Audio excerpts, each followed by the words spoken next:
অস্ট্রেলিয়ার মাটিতে ৫ ম্যাচের টেস্ট সিরিজে ১-৩ ব্যবধানে হেরে ফিরেছিল ভারত। সিরিজের পরই কোচ গৌতম গম্ভীরের অধীনে দলের পারফরমেন্স নিয়ে প্রশ্ন উঠতে শুরু করে।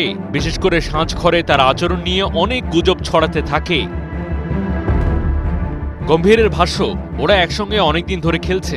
১ মাস আগে গুজব ছড়িয়ে পড়েছিল, কিন্তু ভারতীয় ক্রিকেট এমনই, দল জিততে না পারলে সাঁঝঘর নিয়ে অনেক কথাই শোনা যায়, কিন্তু জিততে শুরু করলেই সব ঠিক হয়ে যাবে।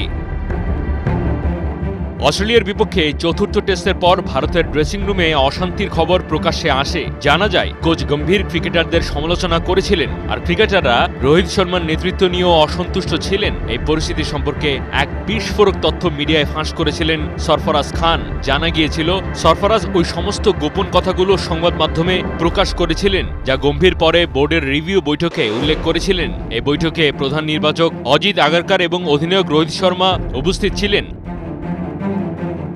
গম্ভীর নিশ্চিত, সরফরাজই ওসব তথ্য সোশ্যাল মিডিয়ায় ফাঁসের পেছনে কাজ করেছেন। এ ঘটনায় ভারতীয় ক্রিকেট দলে এক অদ্ভুত অস্থিরতার আবহ তৈরি হয়। গম্ভীর ইংল্যান্ডের বিপক্ষে সিরিজ জয়ের পর স্বীকার করেন, ক্রিকেটে এমন সংকট আসে, তবে সাফল্যই সবকিছু মুছে ফেলে দেয়। মাহদি হাসান, ৭১।